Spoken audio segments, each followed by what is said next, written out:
So hey friends, welcome to my YouTube channel everyday live. আজকে আমরা আলোচনা করব উচ্চ মাধ্যমিক পরীক্ষার রেজাল্ট পাওয়ার পর তোমরা যারা নম্বরে সন্তুষ্ট নও বা কনফিউশনে রয়েছো, অথবা যাদের দুটি নম্বরের জন্য নির্দিষ্ট কোনো গ্রেড বা পার্সেন্টেজ হচ্ছে না, আজকের ভিডিওটা তাদের সবার জন্য ভীষণ গুরুত্বপূর্ণ হতে চলেছে। তো বন্ধুরা, তোমরা যারা মনে করছো প্রাপ্ত নাম্বার তোমাদের কম এসেছে, তোমাদের আরও নাম্বার বেশি আসবার কথা রয়েছে, তা নিয়ে কিন্তু একটু ঘাবড়াবে না। তোমাদের জন্য তিনটে অপশান রয়েছে: পিপিএস অর্থাৎ স্ক্রুটিনি, পিপিআর অর্থাৎ রিভিউ, এবং একদম শেষ রয়েছে আরটিআই। অর্থাৎ এই আরটিআই এর মাধ্যমে তোমার যে পরীক্ষার খাতা যেখানে তুমি উত্তর লিখেছিলে তার জেরক্স কপি কিন্তু তুমি পেয়ে যাবে। পুরোটাই নিয়ে আজকের ভিডিওতে বিস্তারিতভাবে আলোচনা করব। ফার্স্ট, নাম্বার 1, পিপিএস বা স্ক্রুটিনি। এখানে শুধুমাত্র তোমার পাওয়া নাম্বারগুলিকে যোগ করে একবার ভেরিফাই করা হবে। এটা দেখা হবে যে তোমার খাতাতে নাম্বার যোগের সময় কোনো রকম মিস্টেক আছে কি না।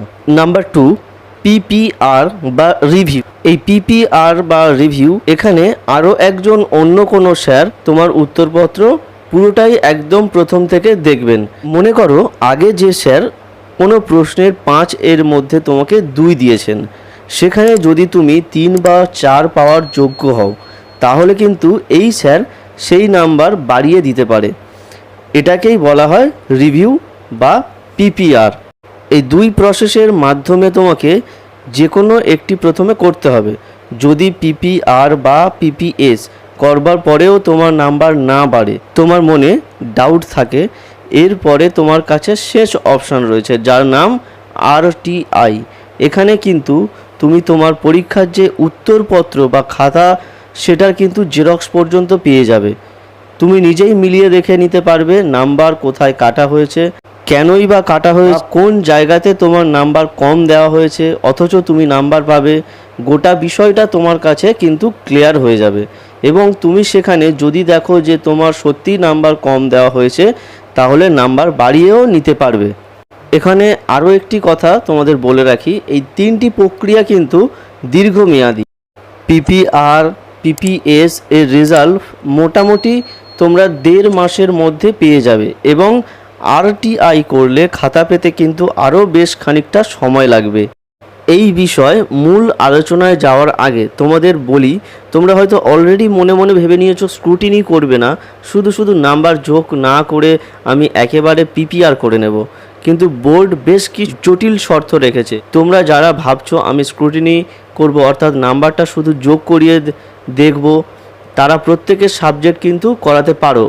এর জন্য নির্দিষ্ট কিছু চার্জ আছে, আমি তা বিস্তারিত আলোচনা করব। কিন্তু যারা মনে করছো না না আমি ওই সব যোগ টোগ করবো না, আমি একেবারেই খাতাটা আবার রিচেক করব, অর্থাৎ রিভিউ, তোমরা কিন্তু সব কটা সাবজেক্টে রিভিউ করাতে পারবে না। তোমাদের জন্য কিন্তু শর্ত রয়েছে। নাম্বার 1, তুমি যদি তোমার যে রেজাল্ট এসছে সেখানে যদি সব সাবজেক্টে একই গ্রেড পাও, অর্থাৎ দেখা গেল সব কটাতেই এ পেয়েছো বা সব কটাতেই বি পেয়েছো, সেক্ষেত্রে তুমি কিন্তু রিভিউ করাতে পারবে না। ক্লিয়ারলিভাবে বলি, যারা বিভিন্ন গ্রেডের নাম্বার পেয়েছো, সেই নাম্বার কম এসেছে যেখানে রিভিউ করানোর একটা অপশান রয়েছে, তবে এরও বেশ কিছু শর্ত রয়েছে। নাম্বার 2, তোমরা কেউ প্র্যাকটিক্যাল বা প্রজেক্টের রিভিউ করাতে পারবে না। সেই নাম্বার স্কুল থেকে যা পাঠানো হয়েছে, এবং স্কুল থেকে যদি কম নাম্বার দিয়ে থাকে তাহলেও কিন্তু নাম্বারটা বাড়ানো সম্ভব নয়। তো চলো এখন আমরা সরাসরি অফিসিয়াল নোটিশটা দেখে নিই। তোমাদের সামনেই রয়েছে। যারা উচ্চ মাধ্যমিকে প্রাপ্ত নাম্বারে সন্তুষ্ট নও, তোমাদের জন্য পিপিআর মানে রিভিউ এবং পিপিএস মানে স্ক্রুটিনির নোটিশ কিন্তু চলে এসেছে। স্পষ্টতই বলা আছে 31/5/2023 তারিখে, অর্থাৎ যেদিন তোমাদের স্কুল থেকে হাতে রেজাল্ট দেওয়া হয়েছিল, সেই দিন মিডনাইট মানে মাঝরাত থেকে 15/6/2023 পর্যন্ত তোমরা অ্যাপ্লাই কিন্তু করতে পারো। পুরো প্রসেসটা কিন্তু অনলাইন, এবং অনলাইন প্রসেসের জন্য ওয়েবসাইটের নামও এখানে উল্লেখ করা রয়েছে। যা আমি আমার ভিডিও ডেসক্রিপশানে ডিরেক্ট লিঙ্ক দিয়ে রেখেছি। এই নোটিশের নিচে কিন্তু ম্যানুয়াল প্রসেসও রয়েছে, কিভাবে তোমরা আবেদন করবে তা স্টেপ বাই স্টেপ দেওয়া রয়েছে। তবে এর একাধিক গুরুত্বপূর্ণ নিয়মাবলী বা শর্ত রয়েছে, আমরা তা একটু দেখে নেব। প্রথমেই বলা আছে পিপিআর বা পিপিএস করবার জন্য রেজাল্ট হাতে পাওয়ার 15 দিনের মধ্যে তোমাকে আবেদন করতে হবে। এরপর 2 নম্বর কি বলছে, বলা হয়েছে যে পিপিআর বা পিপিএস শুধুমাত্র অনলাইন মোডে করা সম্ভব এবং স্টুডেন্টকে নিজেকে করতে হবে, স্কুল বা অফলাইনে গিয়ে করা বা অন্য কোনোভাবে করা যাবে না।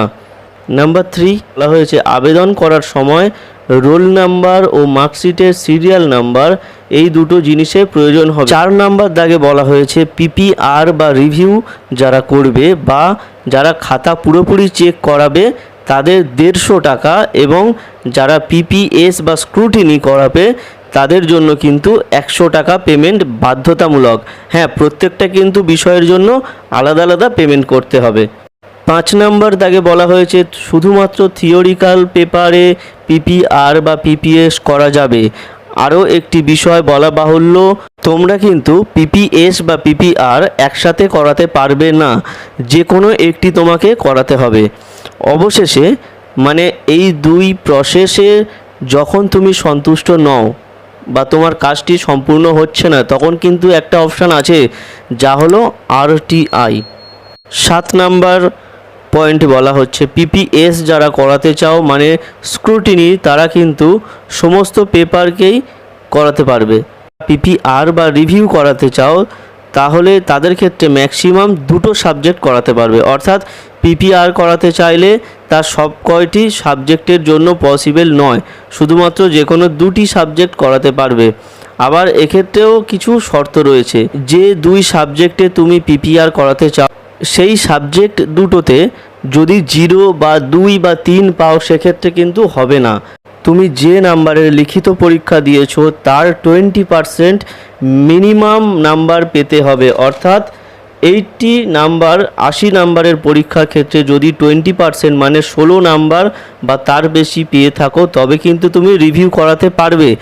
আবার সায়েন্স স্টুডেন্টদের জন্য তাদের আবার 70 নাম্বারের পরীক্ষা হয়, মানে 14 বা তার বেশি নাম্বার পাওয়া অতি আবশ্যক, তবে কিন্তু রিভিউ করা সম্ভব হবে। 8 নাম্বার দাগে বলা হয়েছে তোমরা যারা পাস করোনি তোমরা যদি রিভিউ করাতে চাও সেক্ষেত্রে তোমাকে কিন্তু অ্যাটলিস্ট 2টো সাবজেক্ট তোমাকে সি গ্রেড পেতে হবে, তবেই কিন্তু পিপিআর করা সম্ভব। 10 নম্বর দাগে বলা হচ্ছে তোমরা যারা পিপিআর বা পিপিএস করাতে চাইছো যে সাবজেক্টে, সেই সাবজেক্টে যত গ্রেড পেয়েছো তার থেকে হায়ার গ্রেড তোমার অ্যানাদার 3টি সাবজেক্টে থাকা প্রয়োজন। মানে মনে করো তুমি একটা সাবজেক্টে B+ পেয়েছো, তাহলে সেই পেপারে তুমি রিভিউ করাতে চাইছো, সেক্ষেত্রে কিন্তু দেখতে হবে তোমার পুরো মার্কশিটে B+ বেশি গ্রেড যে 3টে সাবজেক্ট আছে কিনা। 11 নম্বর দাগে বলা হচ্ছে অপশনাল সাবজেক্ট, মানে যা তোমার 4th সাবজেক্ট হয়েছে সেই সাবজেক্টটিকে যদি তুমি রিভিউ করাতে চাও শুধুমাত্র সেখানে গ্রেড F পেলেই করাতে পারবে। মানে যদি তুমি 4th বা অপশনাল সাবজেক্টে যদি ফেল করো তবে কিন্তু তুমি রিভিউ করাতে পারো। 12 নম্বর দাগে বলা হয়েছে এছাড়া আরও বলা হচ্ছে যে ইনকমপ্লিট অথবা ভুল তথ্য দিলে তোমার আবেদন কিন্তু রিজেক্ট করতে পারে। কিছু ইম্পর্টেন্ট পয়েন্ট নিয়ে আলোচনা করা হচ্ছে। তুমি একবার পিপিআর বা পিপিএসে আবেদন করার পর তোমার মার্কশিটের নাম্বার যদি বদলে যায়, সেই বদলে যাওয়া মার্কশিটটাই কিন্তু চূড়ান্ত বলে গণ্য হবে, কারণ অনেক ক্ষেত্রে দেখা গেল তোমার নাম্বার কমে গেল পিপিআর বা পিপিএস করার পর, সেক্ষেত্রে কিন্তু তুমি চাইলেও আর আগের মার্কশিট ফেরত পাবে না। নিচের দিকে একটু স্ক্রল করলে তোমরা দেখতে পাবে কিভাবে স্টেপ বাই স্টেপ অ্যাপ্লাই করতে পারো। তো তোমরা এখানে দেখতেই পাচ্ছ interested students have to follow the following steps for applying online PPS or PPR. PPS এবং পিপিআর অ্যাপ্লাই করার জন্য স্টেপ বাই স্টেপ ফলো করতে হবে। ফার্স্ট রয়েছে go to council official website. Official ওয়েবসাইটের লিঙ্ক দেওয়া রয়েছে wbchse.wb.gov.in। এখানে ক্লিক করার পরেই এমন ধরনের একটি পেজ তোমরা দেখতে পাবে এবং যেখানে তোমরা স্টুডেন্ট লগ ইন অপশান পেয়ে যাবে। যেহেতু তোমরা নিউ তাহলে সেখানে তোমার সাইন আপ করতে হবে প্রথমে। তো সাইন আপে ক্লিক করবে, তারপরে নেক্সট কি আসবে সেটা আমি তোমাদেরকে দেখিয়ে দিচ্ছি। ততক্ষণ ভিডিওটি ভালো লাগলে অবশ্যই লাইক করো, চ্যানেলটিকে সাবস্ক্রাইব করো এবং বন্ধুদেরকে অবশ্যই শেয়ার করো। দেখো সাইন আপে ক্লিক করার পরেই বেশ কিছু অপশান আসবে যেগুলো তোমাকে ফিল করতে হবে। ফিল করার পরেই সাবমিটে জাস্ট ক্লিক করতে হবে। এখন তোমরা দেখতে পাচ্ছ fill the necessary fields for first time registration, enter your registration number, institute code and mobile number on which OTP for registration and username after registration will be sent. Registration হয়ে যাওয়ার পর user name তোমার মোবাইলে পাঠিয়ে দেওয়া হবে। এখন দেখো তোমরা after registration go to PPS or PPR tab.